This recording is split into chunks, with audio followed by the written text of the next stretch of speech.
কলিযুগের জন্ম হয়েছিল এই মাঘী পূর্ণিমা তিথিতে।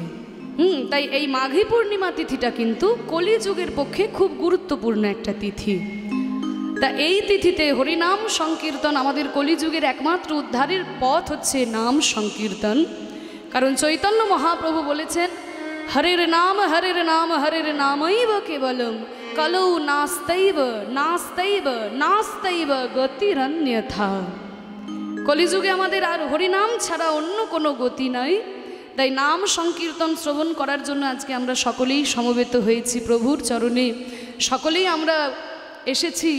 তাই আমাদের সকলের মনের বেদনা, মনের প্রার্থনা আমরা সবার প্রথমে প্রভুর চরণে নিবেদন করি, যেন এই আজকে পূর্ণ তিথিতে আমাদের মনের সমস্ত কালিমা দূর হয়ে গিয়ে প্রভুর সেই শ্রী চরণে আমরা ঠাঁই পেতে পারি।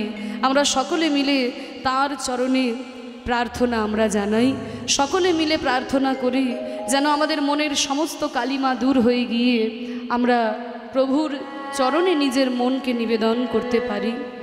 তা চলুন, রজনীকান্ত সেনের খুব পরিচিত একটি গান আমাকে অনুরোধ করেছেন এক বাবা। তা আমরা সবাই মিলে এই পুণ্যতিথিতে প্রভুর চরণে প্রার্থনা জানিয়েই আমাদের কীর্তন আমরা শুরু করি। তুমি নির্মল করো মঙ্গল করে মলিন মর্ম মুছায়। তুমি নির্মল করো মঙ্গল করে মলিন মর্ম মুছায়। তব পুণ্য কিরণ দিয়ে যাক মোর মোহ কালিমা ঘুচায় মলিন মর্ম মুছায়।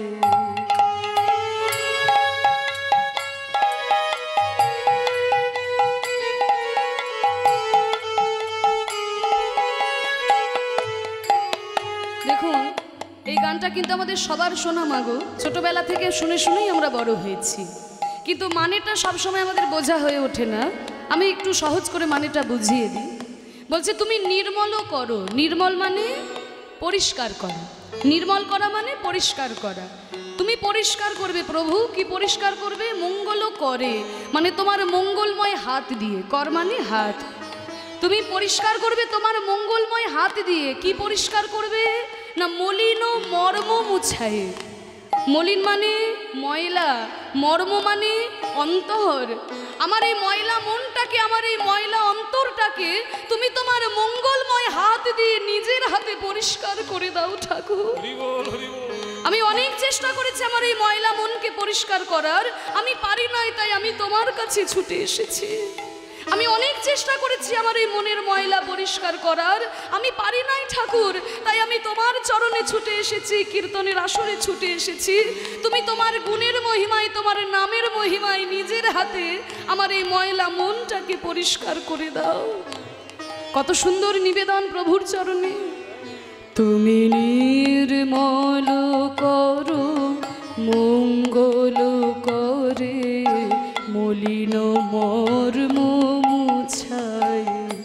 তব পুণ্য কিরণ দিয়ে যাক মোর মোহ কালিমা ঘুচায়। তব পুণ্য কিরণ দিয়ে যাক মোর মোহ কালিমা ঘুচায়। দেখবেন মাগো, সকালবেলায় সূর্য ওঠার আগেই কিন্তু চারিদিকটা আলো হয়ে যায়, যায় না? সকালবেলায় সূর্য আকাশে উদিত হওয়ার আগেই চারিদিকটা যেমন আলো হয়ে যায় ঠাকুর, তেমনি তুমি আমার হৃদয় আকাশে উদিত হওয়ার আগেই যেন আমার এই হৃদয় থেকে অজ্ঞানতার অন্ধকার দূর হয়ে যায়। আমার মনটা কাম ক্রোধ লোভ মদ মোহ আশ্চর্য 6টি ময়লায় ভরে গিয়েছে। আমি অনেক চেষ্টা করেছি পরিষ্কার করার, আমি পারি নাই ঠাকুর।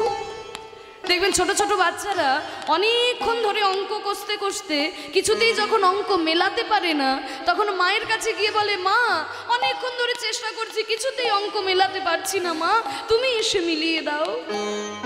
অনেকক্ষণ চেষ্টা করে যখন পারে না, তখন মাকে ডাকে, তখন ঠাকুর মাস্টার মশাইকে ডাকে।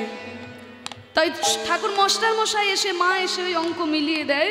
তাই আমি অনেক চেষ্টা করেছি আমার এই ময়লা মনকে পরিষ্কার করার, আমি পারি নাই ঠাকুর। তাই আমি তোমার চরণে ছুটে এসেছি, তুমি নিজের হাতে আমার এই ময়লা মনকে পরিষ্কার করে দাও। তব পুণ্য কিরণ দিয়ে যাক মোর মোহ কালিমা ঘুচায়, মলিন মর্ম মুছায়। নিতাই গৌর হরি বল।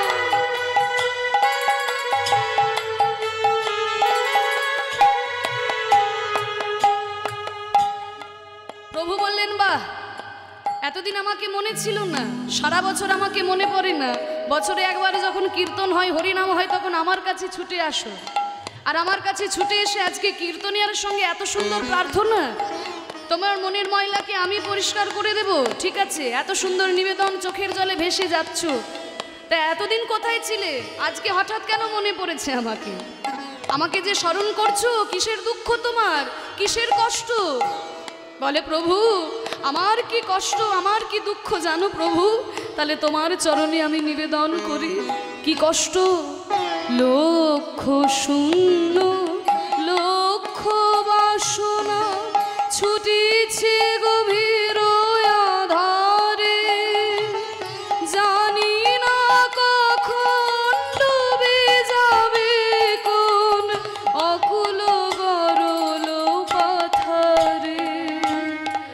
লক্ষ শূন্য লক্ষ বাসনা ছুটিছে গভীর আধারে, জানি না কখন ডুবে যাবে কোন অকুল গরল পাথারে। কত সুন্দর কথা দেখুন, লক্ষ শূন্য লক্ষ বাসনা ছুটিছে গভীর আধারে, জানি না কখন ডুবে যাবে কোন অকুল গরল পাথারে। আমার লক্ষ শূন্য লক্ষ বাসনা। লক্ষ বানান কি গো? লক্ষ্য বানান কি বাচ্চারা বলো? হ্যাঁ, বাহ, ঠিকই বলেছে। ল কয় মতন স লক্ষ, ঠিকই বলেছো বাবা। কিন্তু মা গো, লক্ষর কিন্তু দুটো বানান। একটা হচ্ছে ল কয় মতন স লক্ষ, আর একটা ল কয় মতন সয় জফলা খিও, তাই না? তা বানান দুটো আলাদা, মানেও কিন্তু আলাদা। ল কয় মতন স লক্ষ মানে হলো 100,000, আর ল কয় মদনশয় জফলা লক্ষ্য মানে হচ্ছে উদ্দেশ্য। যদি বলা হয় তোমার জীবনের লক্ষ্য কি, তাহলে কিন্তু সেটা কয় মদনশয় জফলা হয়ে যাবে। আর যেখানে হিসাব, টাকা পয়সার হিসাব আসে, সেখানে ল কয় মধ্যনস্য। তা বলছে লক্ষ্য শূন্য মানে জীবনের আমার কিন্তু কোনো লক্ষ্য নেই, জীবনের আমার নির্দিষ্ট কোনো লক্ষ্য নেই, কিন্তু লক্ষ্য বাসনা, লক্ষ লক্ষ কামনা বাসনা। আজকে গাড়ি চাইছে, কালকে বাড়ি চাইছে, টাকা পয়সা ধন সম্পত্তি চাইছে, কোনটা যে চাই সেটা কিন্তু জানে না। হ্যাঁ, যখন বাড়ি চাইছে, এই বনগাঁতে বিরাট বড় একটা 5তলা বিল্ডিং বানিয়েছে, কিছুদিন পরে মনে মনে চিন্তা করছে, ধুর বাবা, এই বনগাঁতে কে পড়ে থাকবে, কলকাতাতে গিয়ে একটা ফ্ল্যাট কিনবে। কলকাতায় গিয়ে যখন একটা ফ্ল্যাট কিনলো, মনে মনে ভাবলো, ধুর, কলকাতা থেকে আর মানুষে থাকি, ওই মুম্বাইয়ে গিয়ে আমি থাকবো। মুম্বাইও যখন বড় বাড়ি হয়ে গেল, আর ভারতবর্ষেই থাকতে ইচ্ছা করছে না, বলে আমেরিকায় গিয়ে থাকবো। তাহলে টাকা পয়সা ধন সম্পত্তি গাড়ি বাড়ি লক্ষ লক্ষ আমার কামনা বাসনা উদ্দেশ্যহীন ভাবে ছুটে চলেছে, নির্দিষ্ট কোনো লক্ষ্য নেই। কিন্তু এই লক্ষ লক্ষ কামনা বাসনা আমার কখন যে এই সংসার রূপী বিষের সাগরে মুখ থুবড়ে পড়ে যাবে আমরা কেউ বলতে পারি না। লক্ষ শূন্য লক্ষ বাসনা ছুটিছে গভীর আধারে, জানি না কখন ডুবে যাবে কোন অকুল গরল পাথারে। কখন এই বিষের সাগরে মুখ থুবড়ে পড়বে আমরা জানি না। তাহলে আমাকে কি করতে বলো? লক্ষ লক্ষ কামনা বাসনা নিয়ে তুমি সংসার সাগরের মুখ থুবড়ে পড়েছ, তাহলে আমি কি করব? বলে, প্রভু তুমি যদি না করো তাহলে করবে কে? প্রভু বিশ্ব বিপদ হন্তা, তুমি দারারুধিয়া পন্থা, তবু শ্রীচরণ তলে নিয়ে সমুর মত বাসনা ঘুচায়, মলিন মর্ম মুছায়।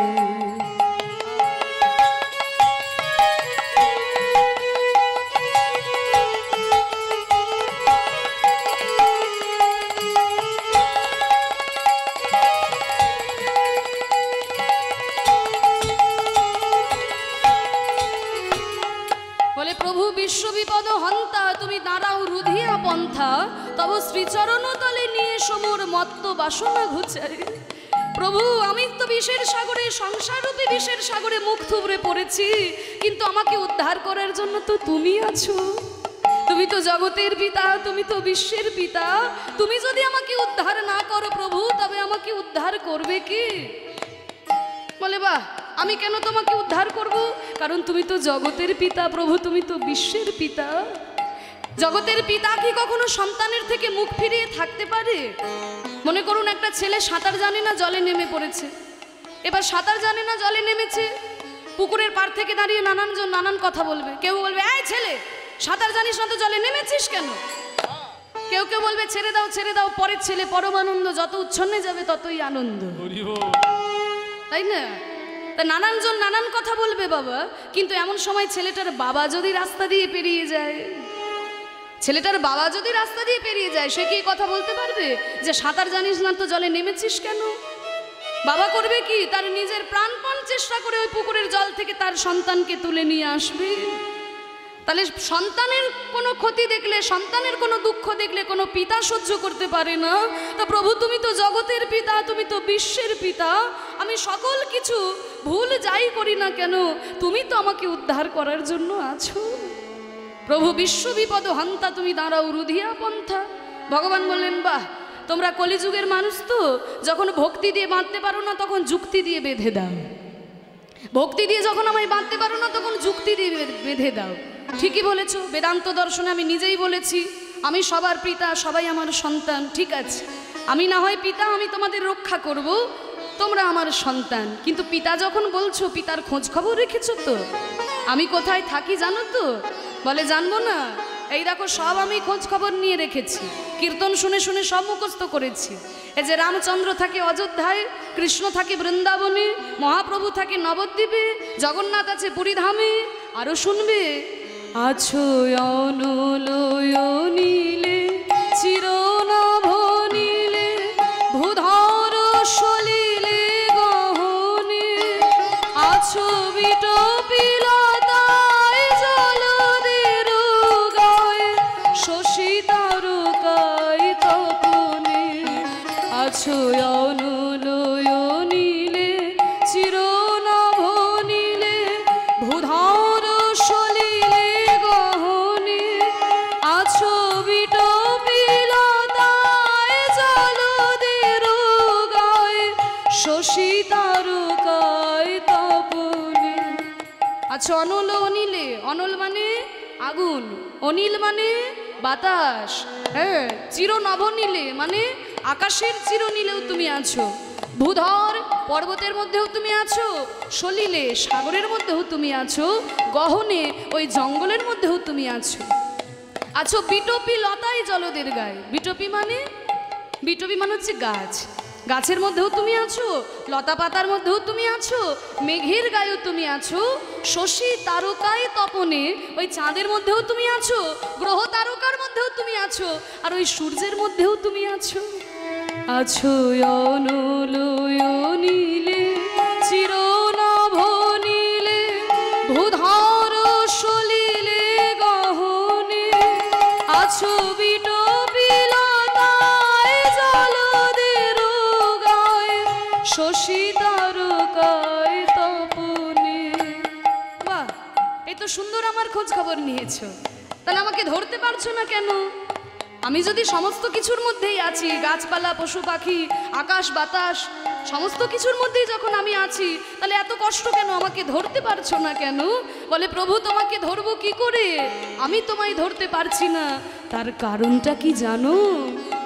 আমি নয়নে বসন বাঁধিয়া বসে আধারে মরি গো কাঁদিয়া, আমি দেখি নাই কিছু, বুঝি নাই কিছু, দাও হে দেখাই বুঝাই। হে প্রভু, আমি জানি আমার চারপাশে আমি যা কিছু দেখতে পাচ্ছি, যা কিছু অনুভব করতে পারছি, সমস্ত কিছুর মধ্যে তুমি রয়েছো, কিন্তু তবু আমি তোমাকে ধরতে পারছি না। কেন না, আমার চোখে যে অজ্ঞানতার ময়লা গামছা বাঁধা আছে। অজ্ঞানতার ময়লা গামছা যদি কারোর চোখে থাকে সে কি তোমাকে ধরতে পারে? এই ব্যাপারটা বোঝাতে গেলে ছোট্ট করে একটা ঘটনা বলি, মাগো বুঝতে পারবেন। একজন ব্রাহ্মণ ঠাকুর মশাই ছিল, বুঝলে, খুব শিব ঠাকুরের ভক্ত। ব্রাহ্মণ ঠাকুর মশাই কিন্তু খুব শিব ঠাকুরের ভক্ত। এবার শিব ঠাকুরের পুজো ছাড়া আর কারোর পুজো করে না, সারা বছর শিব ঠাকুরের ধ্যান করেই তার পেরিয়ে যায়। কিন্তু ব্রাহ্মণ খুব দরিদ্র, সারা বছর তার ভিক্ষা করেই কাটে, সারা বছর ভিক্ষা করেই তার দিন যায়। তা একদিনকে মা পার্বতী শিব ঠাকুরকে বলছে, স্বামী, এই ব্রাহ্মণ তো আপনার এত ভক্ত, এত আপনার ভক্ত, কিন্তু সারা বছর ভিক্ষা করে ওর দিন যায়, তা আপনার ভক্ত যখন, আপনি তো ওকে কিছু দিয়ে দিতে পারেন, যাতে ওর অন্তত দারিদ্রতাটা না থাকে, ভিক্ষা করে যাতে খেতে না হয়। শিব ঠাকুর বলছে, শোনো পার্বতী, আমি ওকে দিলেও ওর কপালে সইবে না। বলে, এই তো না দিয়ে বলছেন কপালে সইবে না, আগে দিয়েই তো দেখুন, আর কিছু হোক না হোক অন্তত 10 কেজি সোনা দিয়ে দিন। 10 কেজি? হ্যাঁ 10 কেজি। তা 10 কেজি সোনা দিয়ে দিলেই তো ঝামেলা মিটে যাবে, তাই না? এখন তো মনে হয় 10 গ্রামই 54,000 না 55,000, তাহলে 10 কেজি হিসাব করুন, তাহলে 10 কেজি সোনা দিয়ে দিলে আর কিছু চাই না। বলে, পার্বতী, আমি তো দিতে পারছি না, তাহলে শোনো, আমার না হয় দেওয়ার মতো ক্ষমতা নেই, আমি তো ভিখারি মানুষ, কিন্তু তুমি তো অন্নপূর্ণা। একটা কথা আছে না, যে মা আমাদের অন্নপূর্ণা আর বাবা আমার অন্ন পায় না। তাহলে আমি না হয় ভিখারি মানুষ, আমার দেওয়ার কিছু নেই, কিন্তু তুমি তো অন্নপূর্ণা, আমি যদি ওর বাবা হই তাহলে তুমি ওর মা, তা তুমি ওকে কিছু দিয়ে দেখো। বলে, ঠিক আছে, তুমি যদি না দাও তাহলে আমিই দেব। এই বলে মা পার্বতী করেছে কিনা, যেই রাস্তা দিয়ে ভিক্ষারি ভিক্ষা করে আসে ব্রাহ্মণ, ওই রাস্তার মোড়ের মাথাতে 1 লরি হিরে ফেলে রেখেছে, 1 লরি হিরে ফেলে রেখেছে। এইবার ভিখারি তো ভিক্ষা করে আসছে, এই ভর্তি দুপুরবেলায় মনে মনে ভাবছে, ধুর, সারা বছর ভিক্ষা করে খাই, কেউ ভিক্ষা দেয়, কেউ ভিক্ষা দেয় না, এই আজকে তো একটাও ভিক্ষা পেলাম না, তা সারাদিন এমনি যখন ভিক্ষা করে ভিক্ষা পাচ্ছি না, আজকে আমি একটু অন্ধ সেজে ভিক্ষা করে দেখি কেউ আমাকে ভিক্ষা দেয় কিনা। এই বলে রাস্তার মোড়ের মাথায় আসার আগে ওই কাঁধের মধ্যে ছিল ময়লা গামছা, এই ময়লা গামছাটাকে চোখের মধ্যে বেঁধে নিয়েছে। যেই গামছাটাকে চোখের মধ্যে বেঁধে নিয়েছে আর ওই মোড়ের মাথায় এসে দাঁড়িয়েছে, যেখানে মা পার্বতী হিরে ফেলে রেখেছিল, আর হিরেগুলো অমনি পায়ের মধ্যে ঠেকেছে। যেই না হিরেগুলো পায়ের মধ্যে ঠেকেছে, অমনি বলছে, ধুর বাবা, এই সরকারের কোনো কর্মকাণ্ড নেই, হ্যাঁ, রাস্তা করার জন্য পাথর ফেলে রেখেছে, রাস্তা করার নাম নেই। তাহলে মা পার্বতী হিরে ফেলে রাখলো, সেই হিরে পেল না কেন? কারণ চোখের মধ্যে তো ময়লা গামছা বাঁধা আছে, শুধু শুধু একে তাকে গালাগালি করছে। ঠিক তেমনি ভাবেই ঠাকুর, আমি জানি তুমি সমস্ত কিছুর মধ্যে বিচরণ করছো, আমি যা কিছু দেখতে পাচ্ছি তুমি সব কিছুর মধ্যেই রয়েছো, কিন্তু আমি তোমাকে ধরতে পারছি না। ধরবো কি করে? কারণ আমার চোখে যে অজ্ঞানতার ময়লা গামছা বাঁধা আছে। তুমি নিজের হাতে সেই অজ্ঞানতার ময়লাকে মুছিয়ে দিয়ে তুমি নিজের স্বরূপ যদি আমাকে না দেখাও, তাহলে আমি তোমায় ধরবো কেমন করে ঠাকুর? আমি নয়নে বসন বাঁধিয়া বসে আধারে মরি গো কাঁদিয়া, আমি দেখি নাই কিছু, বুঝি নাই কিছু, দাও হে দেখায় বুঝায়, মলিন মর্ম মুছায়। নিতাই গৌর হরি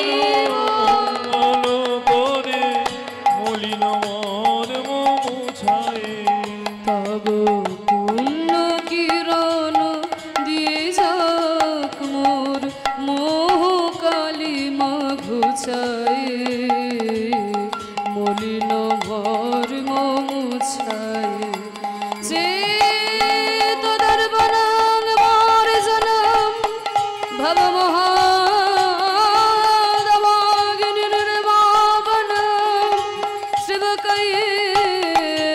চন্দ্রিকা বিতরণ বিদ্যাবোধ জীবন আনন্দম বুদ্ধিবর্ধনং প্রতিপাদং পূর্ণামিত স্বাদনং সর্বত্মা স্নপনং পরং বিজয়তে শ্রীকৃষ্ণ সংকীর্তন। তুমি নির্মল করো মঙ্গল করে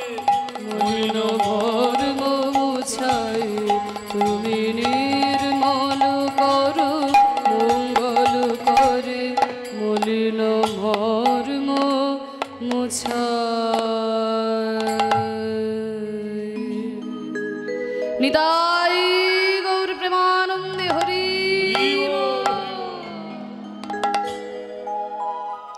তা আমরা মনের প্রার্থনা, মনের বেদনা প্রভুর চরণে নিবেদন করলাম, যেন আমাদের মনের সব কালিমা দূর করে দিয়ে প্রভু তাঁর চরণে নিজে আমাদেরকে ঠাঁই দেন। কারণ ভগবান শ্রীকৃষ্ণ নিজে বলেছেন অর্জুনকে গীতার পাতায় যে সবাই তো ভক্তি লাভ করতে পারে না। তেষাং সতত যুক্তানাং ভজতাং প্রীতিপূর্বকম দাদামি বুদ্ধি যোগাং তাং ইয়েন মাম পয়ান্তিতে। যদি কেউ ভগবানকে শরণাগত করে সতত চিত্তে, যে স্মরণ করে আমি তাকে সেই বুদ্ধিযোগ প্রদান করি, তাই সে আমাকে ভজনা করতে পারে। তাই প্রভু যেন আমাদেরকে সেই বুদ্ধিযোগ সকলকেই প্রদান করেন, যাতে আমরা তার চরণে শরণাপন্ন হতে পারি, তার চরণে আমরা ঠাঁই পাই। এই মাঘী পূর্ণিমার পুণ্যতিথিতে আজকে আমরা হরিনাম সংকীর্তন শ্রবণ করার জন্য এই মধ্যাহ্নকালে উপনীত হয়েছি।